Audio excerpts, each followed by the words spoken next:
Thank you for spending time with us on our last morning panel of the day. If you're still with us, clap once. Let's go. I want to hear you still engaged. Clap twice if you're learning something. You clap before I ask the question. You're just riling me up. You're riling me up. But we're really appreciative, and I'm really excited to join this panel today with some of the most leading expert minds in the agency space. So as they introduce themselves, I want them to share one trend in the video space that they were first apprehensive about, but now fully on board with. So let's start with Talia. Hi, everyone. Clap 3 times if you're on board with the latest. Okay. Clap 3 times if you think it's Thanksgiving instead of St. Patrick's Day.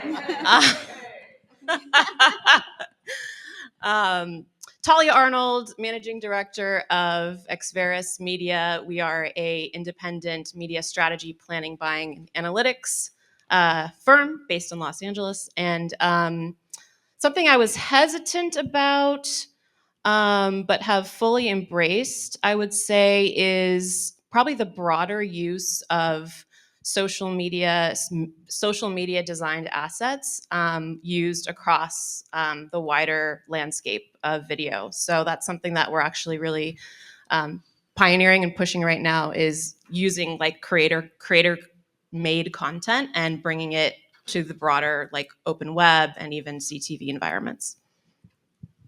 Hi, everyone. Not quite as funny as Talia, but I'm Augusta Eliaser. I am a Senior Vice President at Starcom. I took this question just a little bit differently in terms of like, I was thinking more backwards looking at what I had originally was originally skeptical about, and that was when CTV was first coming out and kind of the more engaging ad units, and whether consumers were actually going to engage if they wanted that choice, if they wanted that option. And so now I'm fully on board, because I think that is what everything is about now, right? Consumers are in control over how they're engaging, what they want to engage with, and the expectations are something that we just can no longer ignore. I'm also not going to ask for clapping, but I think we'd be up to 5 claps if you're still paying attention. Tyler Goldberg. That was good. Tyler Goldberg, Director of Political Strategy at Assembly Global. I'm trying to think. The trend I was sort of skeptical of was FAST in general. I wasn't sure they were gonna generate the views and the consistent viewership. And I mean, I'm happy to say I was wrong about that. Great. Well, audience, we want to open it up to you. I want more engagement from you. What video format is getting the biggest increase in your media budget this year? So first answer is CTV streaming. Raise your hand. I can still see. I see bright lights just fine. I have migraines and I could do this all day. I know we have a lot of partners in here too. So second choice is social video. So 2 options. CTV, raise a hands. Streaming? You have a comment? Social video. I just wanted to know all the options. He's trying to trick me back. That's what it is. All right, appreciate it. So let's open it up to the panel as we lean into this feedback and strategic insights. With budget tightening and new formats emerging, how do you decide which video trends are worth investing in versus testing later on? We're going to go down the line. Sure. Just do it down the line. Feels passionate. Yeah, so I think the smartest marketers today are looking at, when they look at the wealth of options in the media landscape, whether it's video or anything else, it's less about channels, and platforms, and more about planning a designed consumer experience, which, a shopper journey essentially. And so when we look at making those choices as media buyers and planners, we want to only test in areas that make sense for how they're going to further the consumer shopping journey in that particular category and for that particular audience type. So if we notice that something is happening with our target audience set, a new behavior and a new point of influence that didn't exist before, that could be, looking at different screens, whether they're in store, in retail, or are they at home, or are they mobile on the go? And what are these new moments of influence that we need to tap into as part of bringing that consumer along in their shopping journey. Those are the ones that we're going to test and have them be part of an overall model that we're trying to create.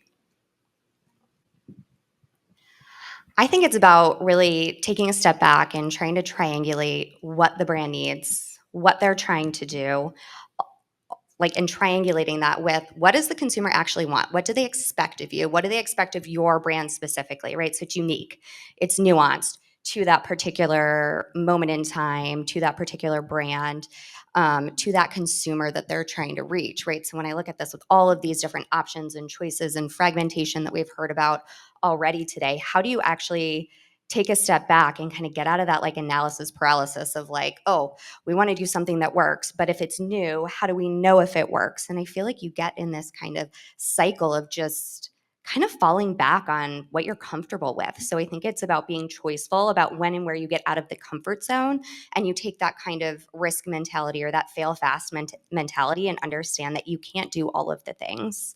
How do you pick and choose the one that's right for you specifically or for that brand, for that campaign, and use that to dictate where you go first? Yeah, I think that's a great point. And also, so both getting out of your comfort zone, but also remaining authentic to your brand. I think we're in a place where, there's a lot out there about the idea of cancel culture and sort of holding brands to account. But what it really is that consumers, especially Gen Z and millennials, are more skeptical of brands for a number of reasons. And so sometimes in addition to doing political campaigns, I also lead our advocacy consulting practice. And one of the things we consistently see is when brands sort of ignore what made them a popular brand, it comes off as disingenuous. Doritos, that was a phenomenal presentation. You can tell that idea of being a disruptor, that is authentically Doritos. It's not something like, oh, this is another ad campaign. And I think that's really important, finding that balance between your comfort zone and sort of trying new things. And also, at the end of the day, you're trying to sell a product and people know you as trying to sell that product. As you also articulately explain that, can you share an example where creative adjustments, timing, format, messaging dramatically improved the media performance of the campaign? So I'm going to jump in first on that one because I just personally think that the most award-winning campaigns that you see out there, the best work that you see out there is really when the creative and the media truly come together. And I mean, you can't even tell the difference as to where it started, where it ended, because it is so kind of intrinsically tied together, right? So one of the things that we've been doing to really try and scale that a little bit, because it's hard to do and it is very specific. You have to go platform first. So one of the things that we've been trying to do is take these kind of step back moments and get the creative people and the media people and the brand people into the room to say, hey, if we're going to look at TikTok, if we're going to look at Meta, how do we talk about and truly align what the consumer is doing in that environment, what their behaviors are, what their expectations are, and how do you connect that with the message that you're trying to get across in the brand objectives? So again, it goes back to kind of triangulating all of those things together, but actually taking that step back, getting in a room together and talking it through, but specific to that platform, right? Not trying to boil the ocean, but getting really in deep, I think has been really powerful to pulling it all together. And frankly, we have seen it come together, right? So we did one on just online video last year, and we saw the metrics changing. As someone mentioned earlier, and I know it is so backwards looking, and that's the kind of habit we get into and being stuck in our ways in some cases. But we were able to drive those metrics, so I think it was just a proof point for us that hey, that moment when you can truly think it through and be very, very intentional about what's happening on that platform, it works, right? It's just kind of that proof point that you need to try and then scale that across the platforms that you're working in. I mean, as I said, I do political, so it's obviously a very cyclical campaign, and we have to advise our clients on the commercial side how to not get swept up in the political conversation on the creative side, but also on the spending side. So if you're an advertiser and you're trying to put ads in certain markets in September and October, you're up against a ton of political spending, and that alters consumers' mindsets. We had some great research from the 2022 midterms that said for one of the first times, I don't think it was the first time ever recorded, but one of the first times, someone's political affiliation was actually a more significant factor in how they viewed the economy than their personal income. So if you take that apart, it's someone could individually be doing really, really well financially, but because they're at that time it was Republicans, because they were Republican, they thought the economy was worse off. All of that, we saw significant effects on some of our advertisers who, maybe Republicans were less likely to spend money on bigger ticket items then. It'll be interesting to see if that shifts for the 2026 midterms. I love it. Clarity, focus, purpose. That's how I live my media agency life. So, with that, how do we evolve personalization to not be too creepy? How do brands do it right in today's landscape? Who wants to go? I was going to say, if we knew, we'd be doing it, right? I mean, I think it's such a fine line that you have to balance going too far. Like, what's far enough? What is okay by consumer standards versus what do you actually need to do for your brand or your category? Yeah. It's like, this is not a personalized ad, but Amazon, it's always when I go on and I need to buy, new paper towels or whatever I'm buying, it knows that based on my timing, it's time to buy that. Well, there are certain products that I don't need Amazon telling me, oh, it's time to refill on that. So you really do want to strike that balance between personalized ads. It's very good. Car dealerships, I know this is a big one. I'm seeing a Ford ad. It's directing me to my closest Ford dealership. That's fine. I don't need a politician saying, hey, Tyler, we really need your help. Come donate to my campaign. I think that would be, a negative, maybe too much personalization. My example is a bit different. It's not on the political side, luckily, but um, one of our clients is Premier Protein, which is a ready-to-drink protein shake that consumers drink for a wide variety of reasons, whether it's really specific health conditions or it's general weight loss or it's energy and so on and so on. There's over a dozen different use cases for increasing protein. And because of that, it makes it really hard to target the exact audience, right? And so one of the things that we did was we developed a strategy around how do we find out what are those trigger terms, key terms in Google or in YouTube that indicate that someone is looking for a specific solution? What type of content are they consuming to learn more about that solution? And then how can we create a tailored message that addresses that solution? And so what we actually did was we partnered with Google and YouTube to create it was in the early days of sort of, everyone knows about DCO and dynamic creative optimization, but this one was very, very more specific to the content that the person was watching. So in that sense, it didn't say hey, Tyler, we know you're trying to get big gains, I don't need them. Come on. Yeah. Come on. But it would say something like, namaste, you're about to enjoy, this is not the copy, but Media you're about to watch a yoga video, this is a great solution for you, as a bad example, but it was specifically tied to the video that was going to follow for that individual, whatever they were going to watch. And that worked incredibly well. And it was proven out through, multi-mix modeling and various ROI objectives that specific approach of tailoring the content, the copy to what that individual was, what we knew they were predisposed to be interested in and what they were watching, and making that connection to the product worked really well. I think that's great. And I think there's a spectrum and we were talking about this a little bit before too, this spectrum of personalization, right?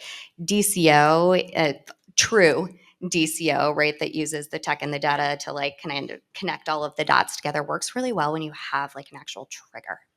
But when we think about CPG or something like that, what is that actual trigger that makes sense to have all of these hundreds of different options of the different things that they can say or showcase in the ad versus something just as simple as some creative versioning where you know that you have these 3 or 4 different audiences that you're really going to focus on, right? And then making that ad relevant to that particular audience subset. So being able to really scale that, because as we go back to like tightening budgets and all of these different things that we can do, it starts to get to how do we actually maybe simplify or pull back a little bit, because you don't always have to go to ultra personalization where you're speaking one-to-one with that exact person.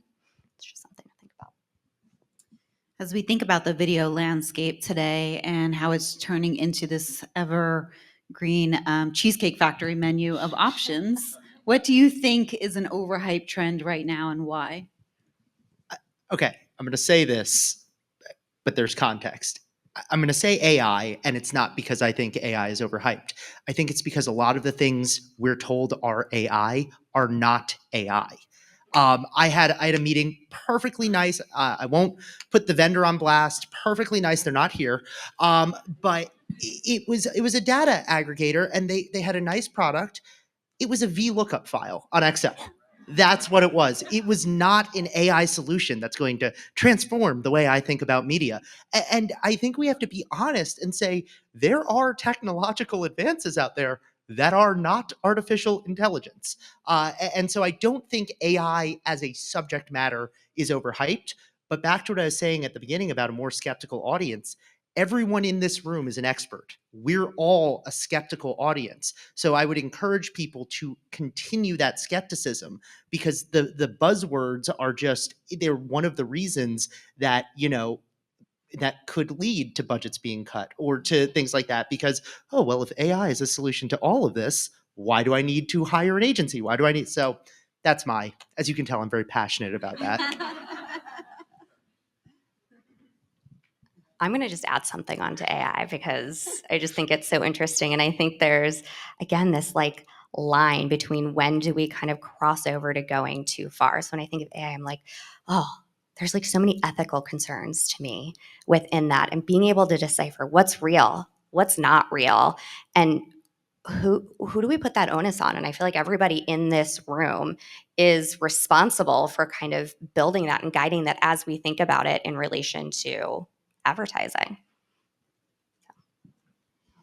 I thought the most overhyped trend that I've been seeing just in my feed and in my advertising as a consumer experience has been the ads that are they're acknowledging that they're acknowledging me, they're breaking through the fourth wall. So it's like, I get a lot of these for some reason where they're like, hey, media planner, your ads, you need to work with, it's like some software company that's like trying to talk to me directly. I find those very overused at this point. And I don't think they're delivering like the value that they did when it was initially like, a new creative strategy. Hopefully I'm not insulting any brands out here today who are using that, but that's just my experience. Okay, audience, next question for you all. 3 choices from my friend in the back.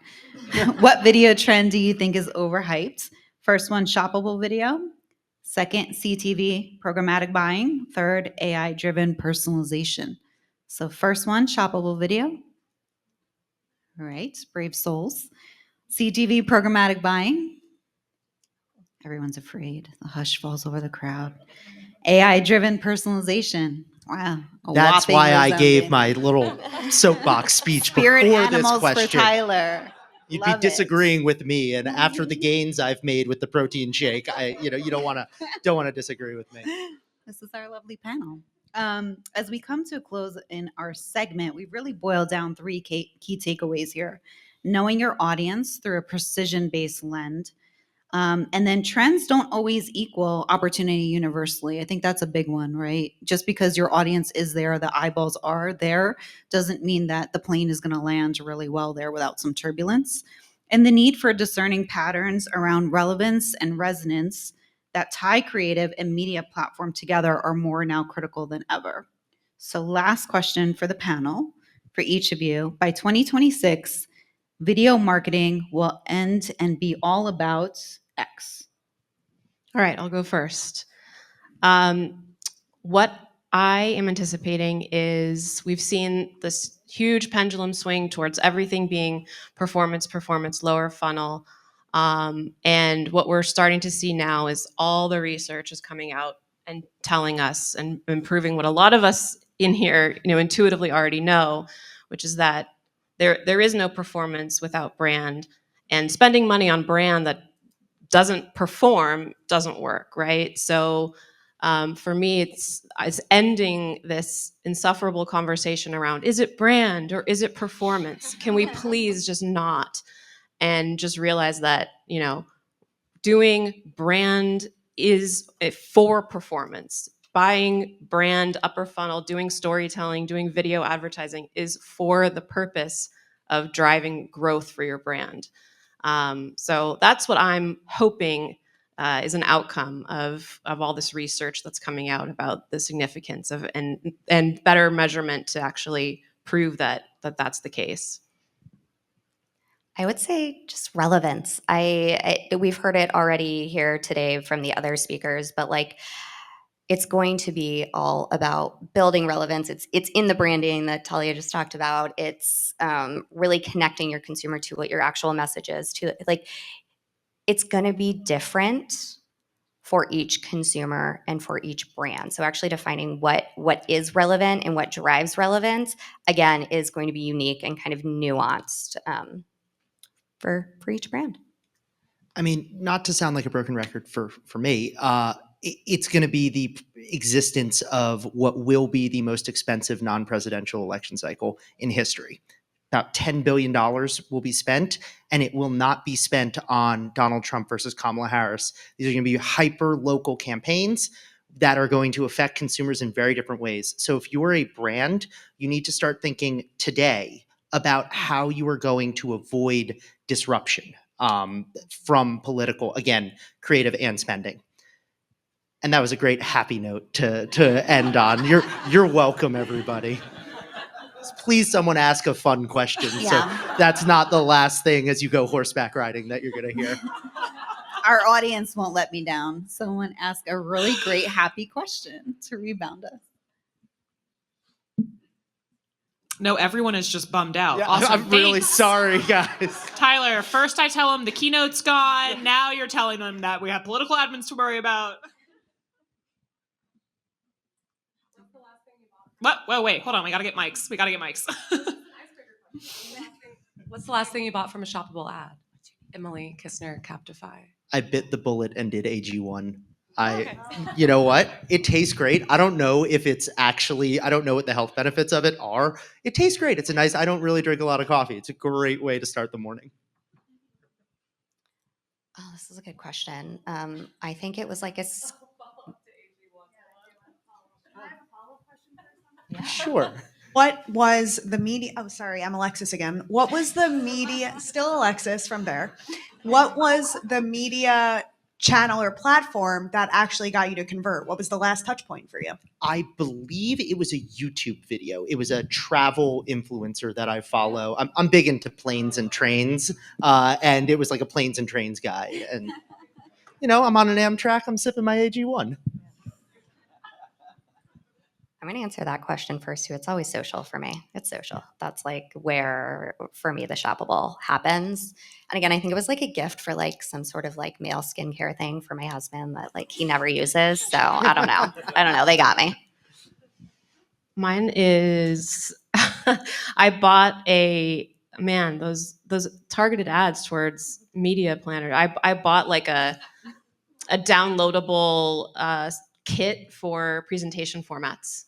Oh. Yeah. Is it good? Do you like it? I love it because Okay. Please share with Yeah. Don't hold back. Come on. you can, hit me up. I'll share some templates with you. Melissa, you are not getting away from this question either. What was the last thing you bought on scrollable or social video? Beam Dream Sleep, and it does help a lot.